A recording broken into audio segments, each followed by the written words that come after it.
Ladies and gentlemen, we'll put our hands together and welcome Mr. Lawyer Yao D. Oppong, as I've introduced him already. Well, thank you very much. I must say that I'm a bit upset. I'm not angry, but watching these documentaries have really pinched my nerves. And before I continue, I want us to show appreciation to IMANI because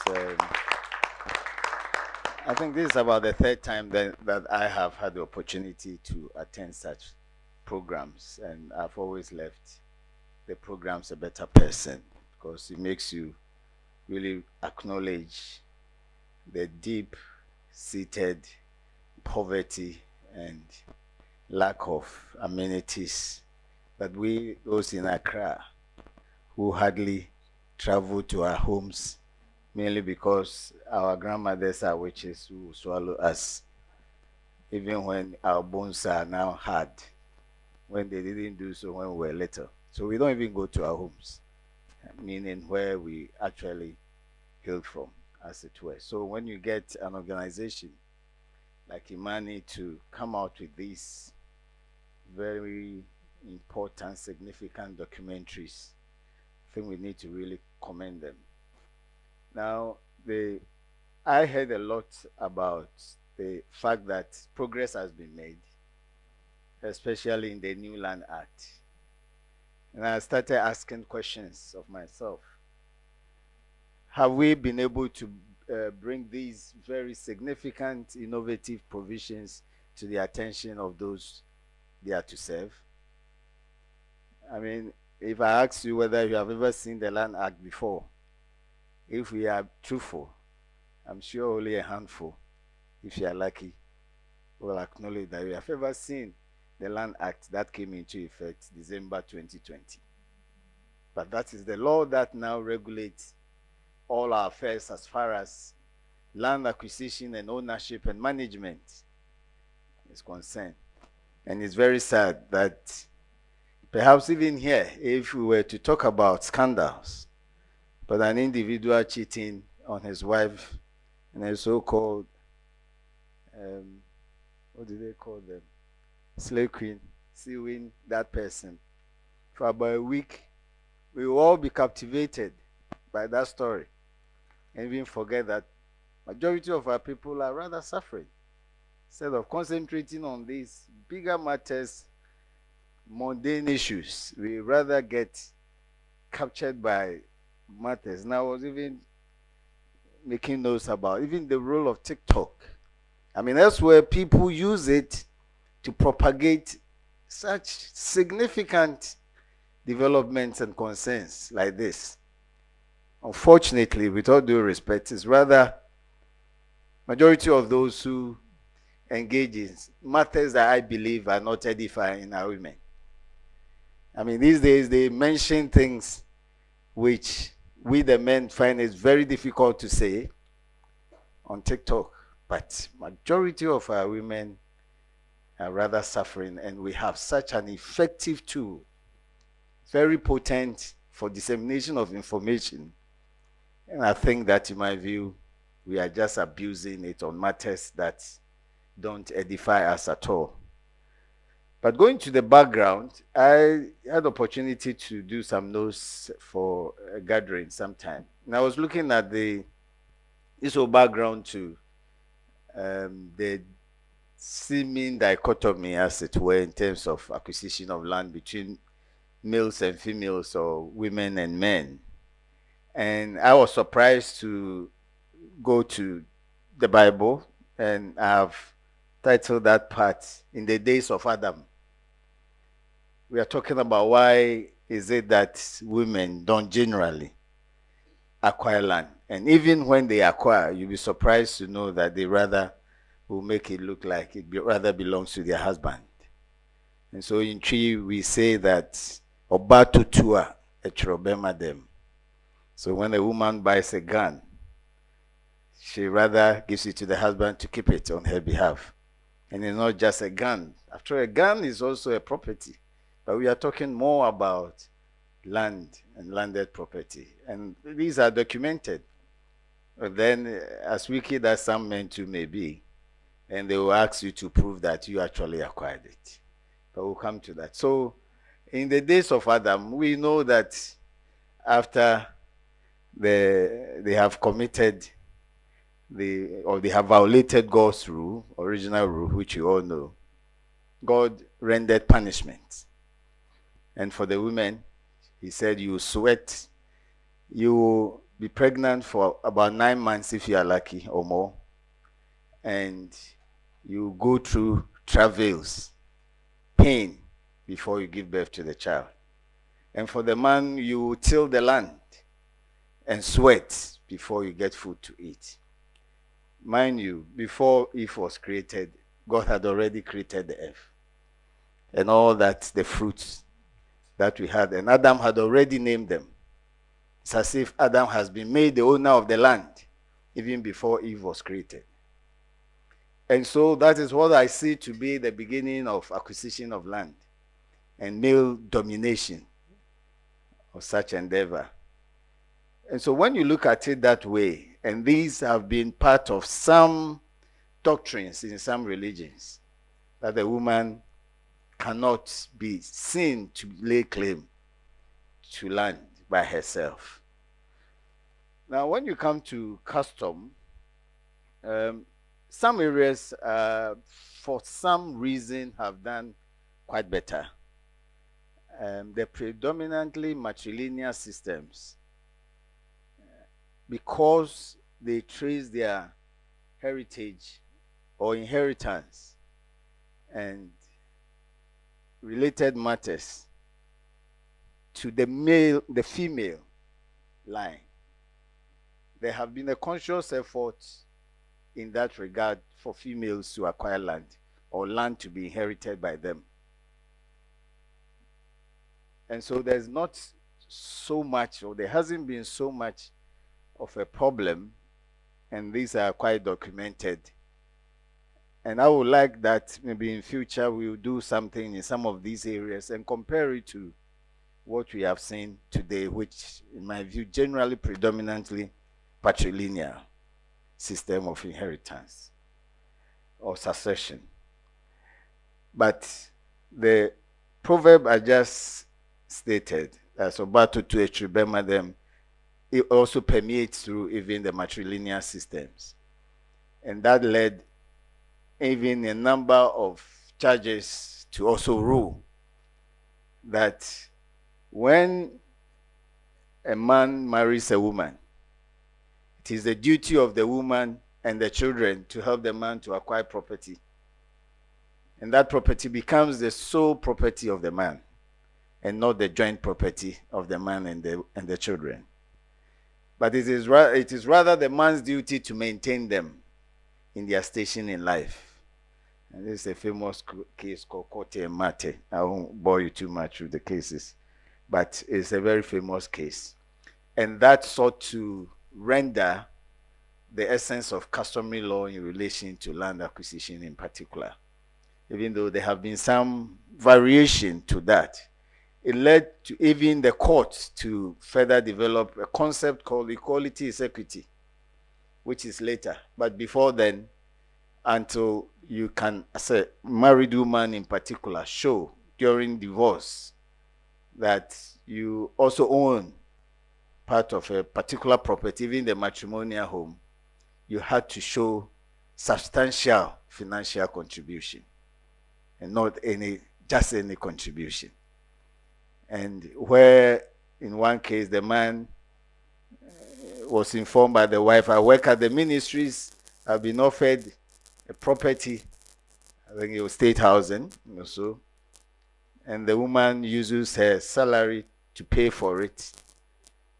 Eventually, she just transferred it into the man's name. And during divorce, then the man said, show me that this house belongs to you. It was very sad. And there have been instances where the husband will say, okay, I'll use my money to build a house, use yours for chop money.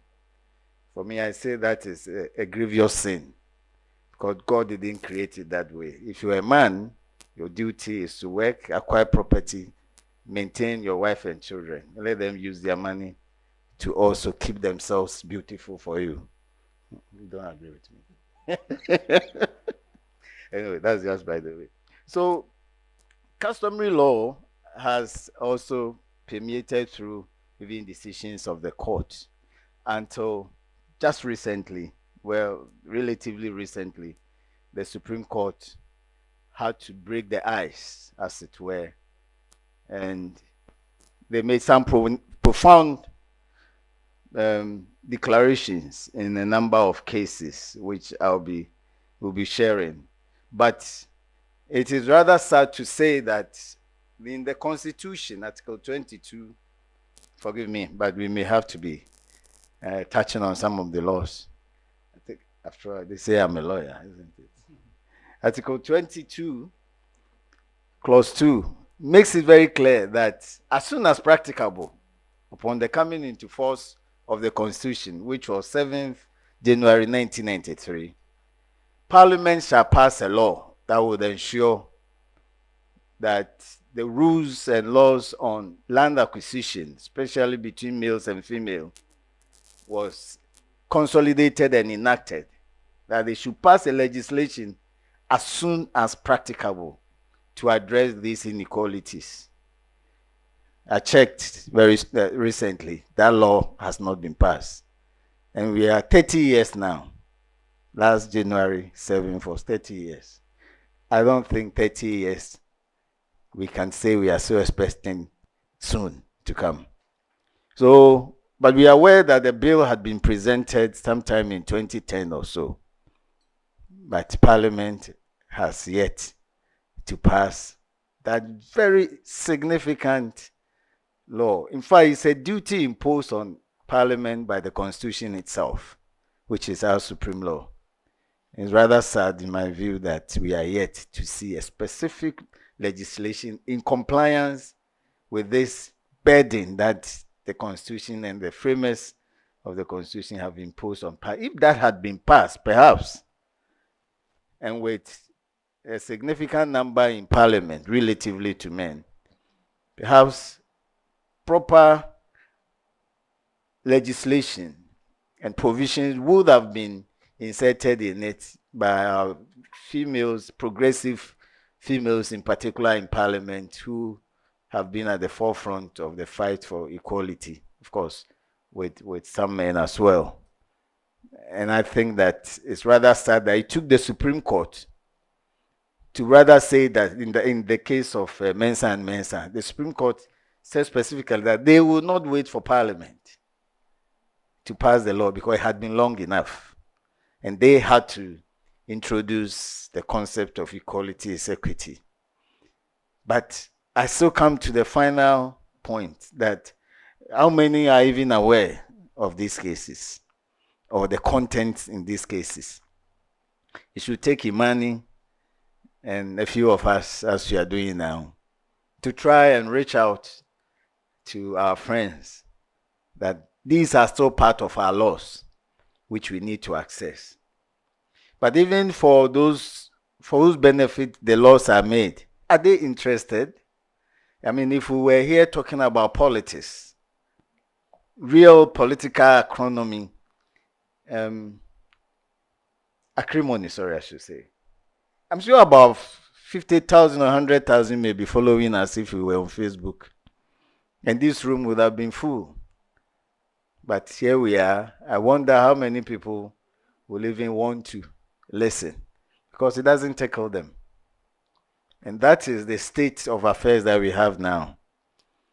That if we become aware of these laws, for example, if we know that the Constitution has imposed this duty on Parliament, and for 30 years, a law that is one of the few, if there's any other at all, laws that the Constitution specifically said it should be passed as soon as practicable. And it is sad, and I think I'm right to highlight it, that we are not also present as those for whose benefit the law is made.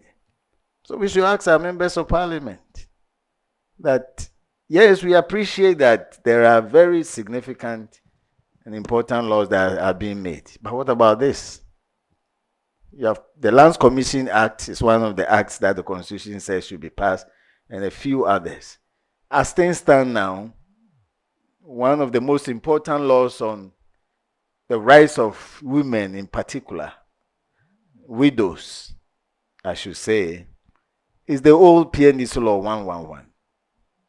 That is predominantly the law that regulates these areas, in addition to a few that have now found themselves in other general laws like the Land Act. But significantly, it's still a good old PNDC Law 111 and some few amendments that have been made. And yet, we should acknowledge that one, the law was made during the military rule, and so there was no parliament to have even had the benefit of broad consensus. I mean, at the time, we couldn't have even been discussing some of these matters at will. We may not even want to be on radio or be heard. So why the law that was passed in 1983 is still the law that is regulating us when the Constitution and the framers found a need for us to amend them, it still bothers me. So that progress has been made, is no doubt at all. Then we commend Parliament. For example, now, if property is jointly owned by spouses, one person cannot use it for a mortgage without the consent of the other. So you cannot just go to the bank. In fact, even more significantly, if you go to the Lands Commission to register any interest in land now, you first have to declare whether you are married or not. And if you are married, then the property is deemed to be jointly acquired, whether or not you specifically say that it was acquired by the two of you jointly. There's a presumption, as they put it, of joint acquisition. Then also, if you were to dispose of it, if you want to sell it, and you are married, because of the presumption that the land was acquired, once it was acquired during the subsistence of the marriage, then it is jointly owned by both the spouses. You cannot, without the consent of the other spouse,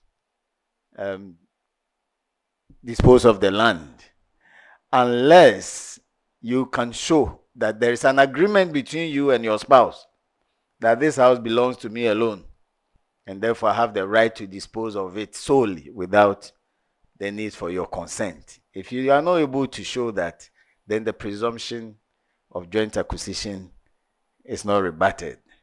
So if we put all this together, we have done very well, at least on paper. But as for the dissemination of it and the operationalization of it, we are still way below 10% in my parochial assessment, as it were. Because as I said, but for today, I would have been content that, well, there have been substantial improvement across the country. But this is a large sector or enclave of the country that is still reeling under these harsh, discriminatory conditions when it comes to acquisition of land. So I think in addition to events like this, we should go out and also engage in serious propagation of these matters. The word propaganda may be too politically incorrect, so propagation or dissemination, I think, will be better. You may encounter a situation where it can easily turn into politics. Oh, but then who did this? Perhaps who brought the Land Act? And that ends the social aspect of it.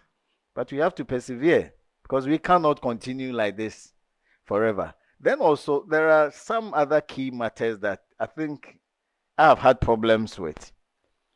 Our land tenure system has had serious challenges. Unfortunately, the Land Act in particular, in some instances, in my view, didn't address it. Perhaps it was founded on different principles that I don't personally share, in my view.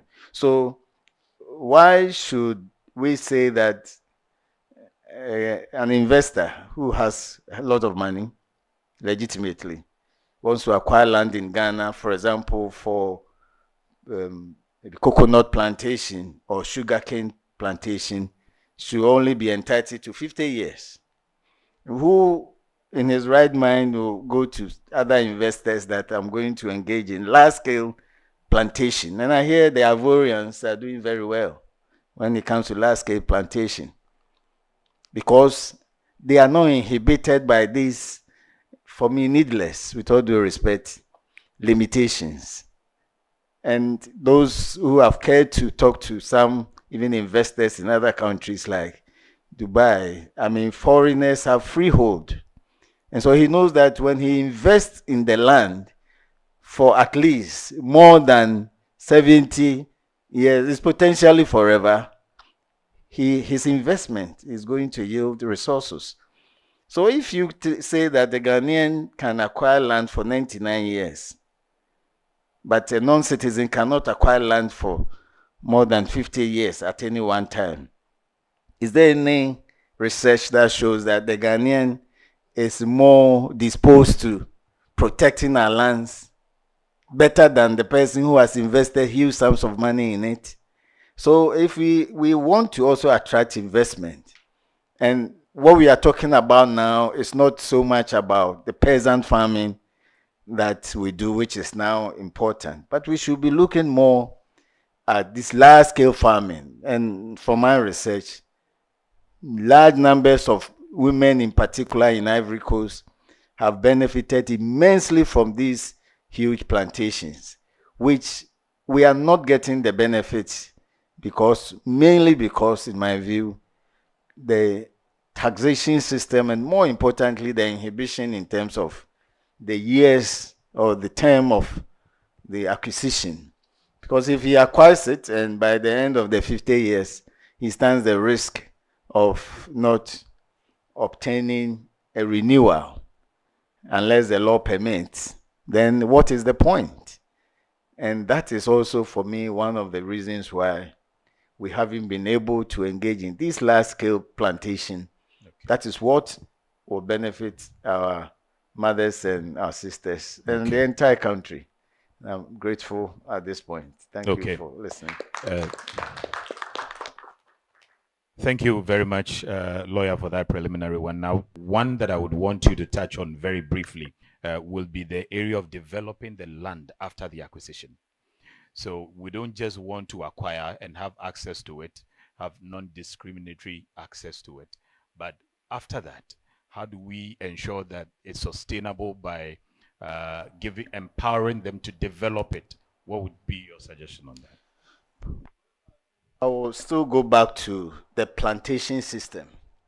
You see, so it's possible for people to acquire the land in bits and pool them together and then form a cooperative. I mean, most banks will be more comfortable in dealing with cooperatives than with my poor old mother who has 1 acre of cocoa and so on. So that is something that I think is also lacking at almost every sphere of life. We like individual owned properties and ventures. So you don't get big law firms, media houses. We don't like to pool resources and manage it. But traditionally, we have been adherents of the true communism practice, where people will do Noboa in the village. Yeah. The next day we go to the other person's farm. For some reason, we have stopped. And now it's no more about this is ours. It's about it's mine. Okay. And you cannot attract the needed investment, which is so critical, unless you are able to pool resources together. I have a 15-acre land, farm, palm plantation, coconut, and cocoa, and other cash crops. But I have realized that that is not even enough. Okay. Thank you.